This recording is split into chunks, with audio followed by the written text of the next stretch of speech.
جرجی صاحب نماز پڑھا رہے ہیں، میرے پیچھے 5 صفیں مردوں کی لگی ہیں، ایک رکوع کے بجائے 2 رکوع کر لیا، 2 سجدوں کے بجائے 1 سجدہ یا 3 سجدے کر لیے، بھول گیا۔ تو اللہ کے نبی فرماتے ہیں کہ اگر مردوں کو معلوم ہو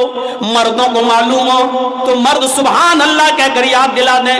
پیچھے جو لوگ موجود ہیں ان کو چاہیے کہ سبحان اللہ، اللہ اکبر کہہ کر یاد دلا دیں، لیکن مردوں کو بھی معلوم نہیں، پردہ پڑا ہے، عورتوں کو معلوم ہے کہ امام صاحب بھول گئے، جرجی صاحب بھول گئے، تو عورت کو اگر معلوم ہو جائے کہ جرجیت صاحب یا کوئی امام صاحب بھول گئے، بجائے رکوع کے سجدے میں چلے گئے یا 2 سجدوں کے بجائے 3 سجدے کر لیے، تو ان عورتوں کو حکم ہے کہ وہ سبحان اللہ نہیں کہیں گی، اللہ اکبر نہیں کہیں گی۔ او میرے بھائیوں غور کرو، جس عورت کی آواز کا اتنا پردہ کہ سبحان اللہ تک کہنے کی پرمیشن نہیں، الحمدللہ ان جملوں سے زمین و آسمان نیکیوں سے بھر جاتے ہیں، لیکن ان جملوں کو بھی کہنے کی اجازت نہیں دی۔ اللہ کے نبی نے فرمایا کہ اگر عورت کو معلوم ہو جائے کہ امام بھول گیا تو وہ اس طریقے سے تالی بجائے گی، پیچھے سے ایسے ایسے تالی بجا کر یاد دلائے گی، اور یہ آواز امام تک پہنچ جائے گی اور امام سمجھ جائے گا کہ میں بھول گیا ہوں۔ ان عورتوں کو سبحان اللہ، اللہ اکبر جب کہنے تک کی پرمیشن نہیں ہے تو انسٹاگرام پہ گانے کی اور ڈانس کرنے کی پرمیشن کس نے دے دی ہے؟ اپنی آواز میں غیروں تک اپنی آواز کو پہنچانے کی اجازت کس نے دے دی ہے؟ یہ پرمیشن کہاں سے آ گئی؟ اذا لم تستحی ففعل ما شئت، جب تیرے اندر شرم و حیا نہیں رہے گی تو جو تیرا دل چاہے گا وہ کرے گا۔ آج وہی ہو رہا ہے، آج وہی چیز ہے سامنے۔ اور آخری چیز پر توجہ کیجئے، اللہ کے نبی فرماتے ہیں جب عورت سے نکاح کے موقع پر سوال ہوتا ہے، ہمارے ہاں تو یہ ہوتا، آپ کے ہاں کیا ہوتا ہے میں نہیں معلوم، جس دن بارات آ جاتی ہے تو دولہا کے نکاح سے پہلے لڑکی کے پاس لوگ جاتے ہیں، ایک وکیل ہوتا ہے، 2 گواہ ہوتے ہیں، لڑکی والوں کی طرف سے وکیل ہوتا ہے اور لڑکے والوں کی طرف سے گواہ ہوتا ہے، یا لڑکی والوں کی طرف سے وکیل، اور حالانکہ شریعت میں وکیل گواہ کچھ نہیں ہے، شریعت میں ہے ہی نہیں، لیکن یہاں ہوتا کیا ہے، ایک لڑکی والوں کی طرف سے ایک وکیل اور لڑکے والوں کی طرف سے 2 گواہ لڑکی کے پاس جاتے ہیں اور وہاں اس سے کہتے ہیں کہ فلاں فلاں کے ساتھ تمہارا نکاح کیا جا رہا ہے، کیا اتنے روپے مہر کے عوض کیا تم نے اس لڑکے کو نکاح میں قبول کیا؟ اب وہ لڑکی خاموش ہے، شرم کی وجہ سے نہیں بول رہی ہے۔ پھر اس سے کہا جاتا ہے نکاح قبول کیا؟ 2-3 بار جب لڑکی خاموش رہتی ہے تو اس کی سہیلیاں آپس میں کہتی ہیں کہہ دو ہاں کیا، کہہ دو کیا، اور جب تک وہ بیچاری بول نہیں دیتی کہ ہاں میں نے نکاح قبول کیا تو پوچھا جاتا، وکیل پوچھتا گواہوں سے تم نے سنا؟ گواہ کہتے کہ نہیں سنا، تو دوبارہ بولے گی لڑکی ہاں میں نے نکاح قبول کیا۔ جب وہ زور سے بول دے گی تب گواہ کہیں گے ہاں میں نے سن لیا، تب لڑکے کا نکاح ہوگا، اور یہ گواہ کہیں گے ہاں میں نے سنا ہے لڑکی نے قبول کیا۔ کیا جہالت اور بربریت ہے! یہ وکیل بھی جاہل، گواہ بھی جاہل۔ ارے تمہیں کس نے کہا تھا کہ تم اس کے پاس جاؤ؟ ارے جب لڑکی کو شادی والے دن لڑکے کی طرف سے آئے ہوئے کپڑے جب لڑکی نے خوشی خوشی پہن لیے، سمجھ لو کہ وہ راضی ہے، سمجھ لو کہ یہ اس کی اجازت ہے، اور پھر بھی تم پوچھتے ہو تو ایک بار پوچھو فلاں لڑکے کے ساتھ تمہارا نکاح کیا جا رہا ہے، کیا تمہیں قبول ہے؟ وہ نہیں بول رہی ہے، خاموش ہے۔ اب دوبارہ مت کہو اس سے، کیونکہ اللہ کے نبی نے کہہ دیا اذنھا سماعتھا، اس کی خاموشی ہی اس کی اجازت ہے، مت کہلواؤ اس سے بار بار۔ جب وہ خاموش ہو گئی وہی اس کی اجازت ہے، جب خاموشی اجازت ہے تو زبردستی کیوں کہلوا رہا ہے؟ عقل کے اندھے کیوں کہلوا رہا ہے؟ قبول کیا، زور سے بولو، کیا سنا؟ نہیں بولو، ابھی انہوں نے نہیں سنا، زبردستی تم کہلوا رہے ہو۔ ارے لڑکیوں کی شرم و حیا کا اللہ کے رسول نے اتنا خیال رکھا کہ وہ مارے شرم کے نہیں بول پائیں گی، کیونکہ ان میں شرم ہوتی ہے، حیا ہوتی ہے، اور یہ ان کی شرم و حیا کا تقاضا ہے کہ وہ نہیں کہہ پائیں گی، اس لیے ان کی خاموشی کو ہی ان کی اجازت سمجھ لو۔ یہ شرم و حیا ہے عورت کی، جو اتنا بھی نہ کہہ پائے ہاں میں نے قبول کیا۔ اللہ کے رسول کہہ رہے ہیں کہ خاموشی کو اجازت مان لو۔ اس رات کے 3:15 3:30 ہونے والے ہیں، اس وقت بھی خاموش رہنے والیوں کی چونچیں چل رہی ہوں گی، اللہ کیسے ہو، کہاں ہو، کدھر ہو، کہاں ملوگے، گٹرگوں، جیسے 2 کبوتر چونچیں لڑاتے ہیں، ایسے اس رات کے 3:30 بجنے والے ہیں۔ اس وقت یہ ان لڑکیوں کا حال ہے جن کے بارے میں شریعت نے کہا کہ ان کی شریعت شرم اتنی ہوتی ہے کہ بیچاری شرم کی وجہ سے نہیں بول پاتی ہیں، تو ان سے زبردستی مت کہلواؤ، ان کی خاموشی ہی ان کی اجازت ہے، اسی خاموشی پر مان لو کہ انہوں نے نکاح قبول کر لیا ہے۔ میں نے دیکھا اپنی آنکھوں سے کتنی سنستھائیں ایسی تھیں جو پوچھتی تھی کہ آپ کے بھائی کے علاج میں ڈاکٹروں نے کتنا خرچہ بتایا ہے، اس کا اسٹیمیٹ مجھے دیجئے، میں اپنی سنستھا سے پاس کرا کے لاتا ہوں، آپ کو اس کا چیک دے دیتا ہوں، زندگی بھر کی دوائیں مفت ملیں گی، زندگی بھر کا علاج مفت ملے گا۔ میرے بھائیوں، کیا آپ اس کو کم بڑا کام سمجھتے ہیں؟ کتنا بڑا کام ہے یہ، کیا آپ اس کو معمولی کام سمجھتے ہیں؟ نہیں، حقیقت میں دیکھا جائے تو یہ بہت بڑا کام ہے، غریبوں کا، مجبوروں کا اور بے بسوں کا علاج کرانا اور بیماروں کا علاج کرانا۔ لیکن جو تنظیمیں یہ علاج کرا رہی ہیں ان کو کیا ملے گا؟ آپ ہی بتائیے، کیا فائدہ ہے ان کو؟ اخروی فائدہ کیا ہے؟ ان کو کوئی ثواب نہیں ملے گا، اس لیے کہ وہ یہ اچھا کام تو کر رہے ہیں لیکن اس اچھے کام پر کوئی ثواب اس لیے نہیں کیونکہ وہ ایمان سے خالی ہے۔ ہمارے پاس ایمان ہے، ہم ایمان کا دعویٰ کرتے ہیں، ہم کلمہ پڑھتے ہیں لا الہ الا اللہ محمد رسول اللہ، ہم ایماندار ہونے کا دعویٰ کرتے ہیں، ہمارے پاس ایمان ہے لیکن عمل صالح نہیں ہے۔ آج کوئی ایک نیکی مجھے ایسی بتا دیجئے جو نیکی ہم کرتے ہوں اور اس نیکی کے اندر اخلاص دکھائی دے رہا ہو۔ کوئی ایک نیکی کا کام ہمیں ایسا دکھا دیجئے جو آج ہم کر رہے ہیں اور اس کام کے اندر اخلاص موجود ہو۔ آج ہم جمعے کے دن مسجد میں نماز پڑھنے آ رہے ہیں تو یہ سوچ کر آ رہے ہیں کہ گاؤں والے یا محلے والے یہ نہ کہیں کہ دیکھو وہ کتنا بڑا کمینہ انسان ہے، جمعے تک کی نماز نہیں پڑھتا۔ آج ہم قربانی کر رہے ہیں تو قربانی کا جانور لیتے ہی بکرے کی فوٹو لی اور ہم نے فیس بک پہ ڈالنا شروع کر دیا، ہم نے واٹس ایپ گروپ پہ ڈالنا شروع کر دیا کہ الحمدللہ آج اللہ کی توفیق سے میں نے قربانی کے لیے ایک بکرا خریدا ہے جس کی قیمت 20,000 ہے، 25,000 ہے۔ میرے بھائیوں، جب آپ نے خریدا تھا تو کیا ضرورت تھی اس بکرے کی نمائش کرنے کی؟ کیا ضرورت تھی اس قربانی کے جانور کی قیمت کو بتانے کی؟ آج کون سا کام آج ہمارے اندر اخلاص کا رہ گیا ہے؟ آج ہم چند لوگوں کو اپنے گھروں میں بلا کر روزہ افطار کرا لیتے ہیں تو افطار کا فوٹو کھینچیں گے، ان لوگوں کا فوٹو کھینچیں گے، بلکہ ان لوگوں کو کیا کھلایا جا رہا ہے، کیا پلایا جا رہا ہے، پانی کی بوتل تک کا فوٹو ہمارے موبائل میں کیپچر ہو جاتا ہے اور پھر اس کو ہم فیس بک میں اور پھر ہم اس کو ڈالتے ہیں واٹس ایپ گروپ میں اور بتاتے ہیں کہ آج ہم نے 50 لوگوں کو روزہ افطار کرایا ہے، آج ہم نے اتنے لوگوں کو روزہ افطار کرایا ہے، آج ہم نے افطار کے اندر یہ چیزیں آج ہم نے روزے دار لوگوں کو کھلائی ہیں۔ آج مجھے بتاؤ کون سا ایسا عمل ہے جس کے اندر اخلاص باقی رہ گیا ہے؟ اگر ہمیں اللہ نے عمرے کی توفیق دی، ہم عمرہ کرنے گئے اور خانہ کعبہ کے سامنے کھڑے ہو کر ہم سیلفی کھینچ رہے ہیں، فوٹو کھینچ رہے ہیں اور فوٹو کھینچنے کے بعد سیلفی لینے کے بعد اس کو ہم واٹس ایپ گروپ، فیس بک، سوشل میڈیا پر ہم اس کو ظاہر کر رہے ہیں اور ڈال رہے ہیں اور دکھلا رہے ہیں کہ دیکھو آج ہم خانہ کعبہ تک پہنچ گئے، اللہ نے مجھے عمرے کی توفیق دی ہے، ہم اس کی نمائش کر رہے ہیں۔ آج ہمارے پاس ایمان ہے لیکن عمل صالح نہیں۔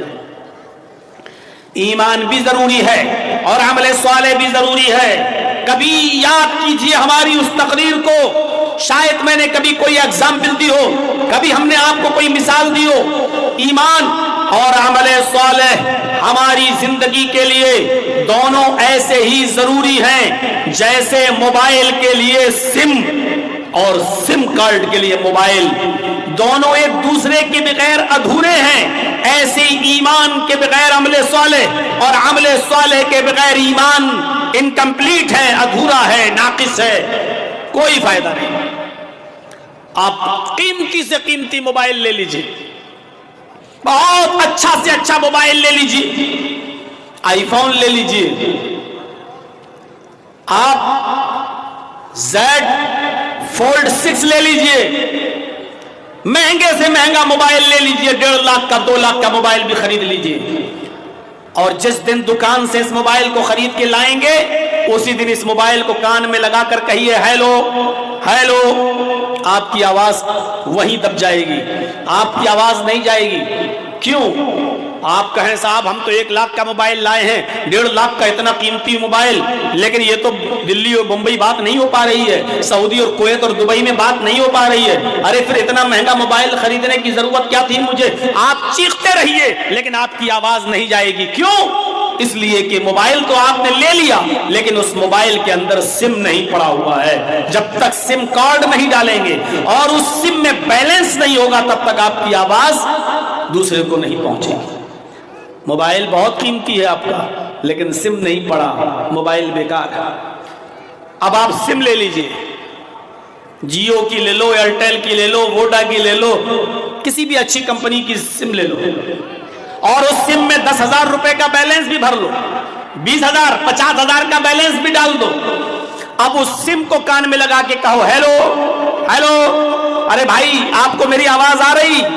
ارے میں گڈا سے بول رہا ہوں، ارے بھائی میں للمڈیا سے بول رہا ہوں. آپ کی آواز کہیں نہیں جائے گی. سم میں آپ کے 50,000 روپے کا بیلنس ہے لیکن آواز نہیں جائے گی. کیوں؟ کیونکہ آپ کے پاس سم تو ہے لیکن موبائل نہیں ہے، اور سم بغیر موبائل کے کام نہیں کرتا ہے. تو آپ کو کیا کرنا ہوگا؟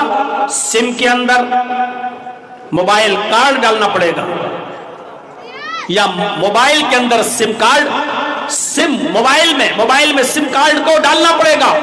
جب موبائل اور سم کارڈ دونوں مل جائیں گے اس کے بعد میں آپ جس جگہ چاہیں گے گفتگو کریں گے، جس جگہ چاہیں گے بات کریں گے. اب آپ کی بات ہوگی. یہی حال ہے ایمان کا اور یہی حال ہے عمل صالح کا.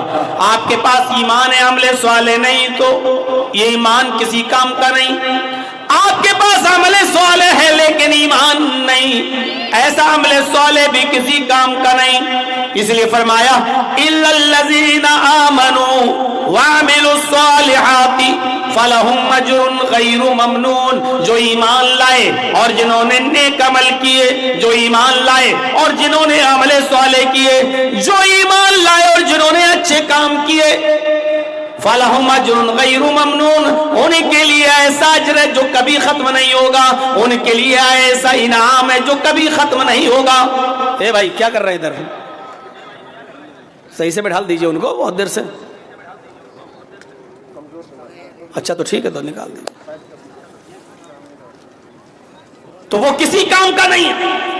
الا الذین آمنوا وعملوا الصالحات، جو ایمان لائے اور جنہوں نے عمل صالح کیے ان کے لیے ایسا اجر ہے جو کبھی ختم نہیں ہوگا، ان کے لیے ایسا اجر ہے جو کبھی بھی ختم نہیں، یعنی نہ ختم ہونے والا اجر، نہ ختم ہونے والا انعام، نہ ختم ہونے والا اجر ہے اللہ تبارک و تعالیٰ کے یہاں. تو یہ ہے ایمان اور عمل صالح.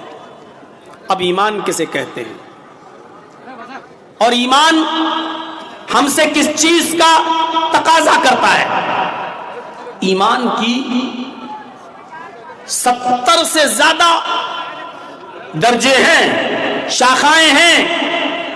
آپ ادھر کریے، وہ کمیٹی کے لوگ یا جو رضاکار ہیں وہ دیکھ لیں گے، یار ادھر ڈسٹرب نہ کریے. تو میرے بھائیوں ایمان کے 70 سے زیادہ برانچز ہیں، ایمان کی 70 سے زیادہ شاخائیں ہیں. اب ایمان کو سمجھنے کی کوشش کیجیے. وعن ابی ہریرہ رضی اللہ تعالی عنہ عن النبی صلی اللہ علیہ وسلم قال الایمان بضع وسبعون شعبۃ فافضلها قول لا الہ الا اللہ وادناها اماطۃ الاذى عن الطریق والحیاء شعبۃ من الایمان.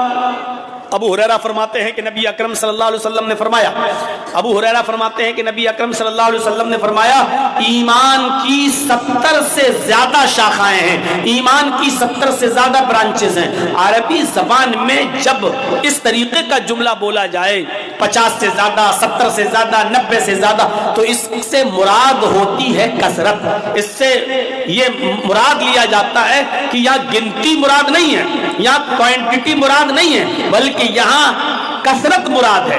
یعنی ایمان کی بہت سی برانچز ہیں، ایمان کی بہت سی شاخائیں ہیں. جیسے ہم لوگ اپنے محاورے میں بولتے ہیں سدھر جاؤ، نہیں سدھرو گے تو 50 جوتے ماروں گا تمہیں.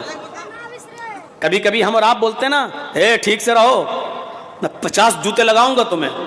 تو 50 جوتے لگانے کا مطلب کیا ہے کہ اس کو پکڑ کے 50 گنتی سے جوتے مارو گے اور ہر جوتے پہ گنو گے 1 2 3؟ نہیں، بلکہ یہاں 50 سے مراد کیا ہے؟ صحیح سے ڈھنگ سے اچھی طریقے سے سنبھل جاؤ، نہیں تو اتنا ماروں گا کہ یاد رکھو گے، یعنی بہت زیادہ اور سخت سزا دوں گا تمہیں۔ تو یہاں پر بھی اللہ کے نبی نے یہی فرمایا، الایمان بضع و سبعون شعبۃ، ایمان کی 70 سے زیادہ شاخائیں ہیں، ایمان کی 70 سے زیادہ برانچز ہیں۔ ہاں 3 چیزوں کا ذکر کر دیا، بہت سی چیزوں کو تو نہیں بتا پاؤں گا، اور یہ چھوٹے سے خطبے میں، چھوٹی سی تقریر میں یہ ساری باتیں بتائی بھی نہیں جا سکتی ہیں۔ اس حدیث کے اندر جو 3 چیزیں بتائی گئی ہیں، انہی 3 چیزوں پر آج میں اشارہ کروں گا۔ فرمایا 3 چیزیں کیا ہیں جو ایمان کا شعبہ ہے، ایمان کی شاخ ہے، ایمان کی برانچ ہے۔ فرمایا فَأَفْضَلُهَا قَوْلُ لَا إِلَٰهَ إِلَّا اللَّهُ، پہلی اور افضل برانچ، پہلی اور سب سے افضل برانچ، سب سے زیادہ بہتر برانچ کیا ہے؟ قول لا الہ الا اللہ، اس بات کی گواہی دینا کہ اللہ کے علاوہ کوئی معبود نہیں، لا الہ الا اللہ کا کہنا، یہ تو پہلی برانچ ہو گئی اور سب سے افضل۔ وَأَدْنَاهَا إِمَاطَةُ الْأَذَى عَنِ الطَّرِيقِ، اور دوسری چیز بتائی سب سے کمتر درجے کا ایمان یہ ہے کہ راستے سے تکلیف دہ چیزوں کو ہٹا دینا، راستے سے تکلیف دہ چیزوں کو دور کر دینا، راستے سے تکلیف دہ چیزوں کو ختم کر دینا، ہٹا دینا، یہ دوسری چیز ہو گئی۔ راستے میں کوئی چیز نقصان دہ پڑی ہے، تکلیف دہ پڑی ہے، کیلے کا چھلکا پڑا ہے، کانٹا پڑا ہے، پتھر پڑا ہے، اس کو راستے سے ہٹا دینا، یہ بھی ایمان کا ایک درجہ ہے، ایمان کا ایک شعبہ ہے۔ اور اس کے بعد اللہ کے نبی صلی اللہ علیہ وسلم نے فرمایا وَالْحَيَاءُ شُعْبَةٌ مِّنَ الْإِيمَانِ، اور حیا بھی ایمان کا ایک شعبہ ہے۔ شرم و حیا، شرم و حیا بھی ایمان کا ایک شعبہ ہے۔ یہ 3 چیزوں کا ذکر کیا ہے اس حدیث کے اندر اللہ کے نبی صلی اللہ علیہ وسلم نے۔ پہلی چیز وَأَفْضَلُهَا قَوْلُ لَا إِلَٰهَ إِلَّا اللَّهُ، لا الہ الا اللہ کا اپنی زبان سے کہنا۔ لا الہ الا اللہ پر تو تفصیلی تقریر آپ نے سن لی، ممبئی سے آئے ہوئے خطیب فضیلت الشیخ عنایت اللہ المدنی حفظہ اللہ سے آپ نے بہت اچھی گفتگو سن لی۔ میں مکمل پوری تقریر لا الہ الا اللہ پہ نہیں کروں گا، بس اتنا بتا دوں کہ لا الہ الا اللہ ایمان کا سب سے افضل درجہ ہے، سب سے اعلیٰ درجہ ہے، سب سے افضل شعبہ ہے لا الہ الا اللہ کا کہنا۔ لیکن لا الہ الا اللہ صرف زبان سے کہہ دینا کافی نہیں ہے۔ لا الہ الا اللہ یہ تو کوئی بات ہی نہیں رہی، بس کہہ دیا لا الہ، اب ہم نے سپنے دیکھ رکھے ہیں کہ بس بہت کچھ ہو گیا۔ لا الہ الا اللہ کو